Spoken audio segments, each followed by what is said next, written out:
ಘಂಟೆಯಲ್ಲಿ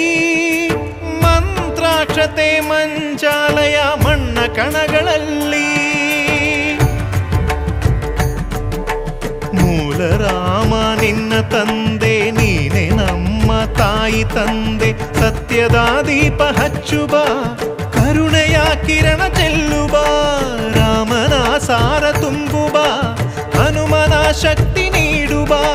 ಬೃಂದಾವನದಿ ನೆಲೆಸಿದ ಪೂಜನೆ ನಿನಗೆ ಶರಣು ಶರಣು ಶರಣು ಗುರು ರಾಘವೇಂದ್ರ ಶರಣು ಶರಣು ಶರಣು ಶರಣು ಗುರು ಸಾರ್ವಭೌಮ ಶರಣು.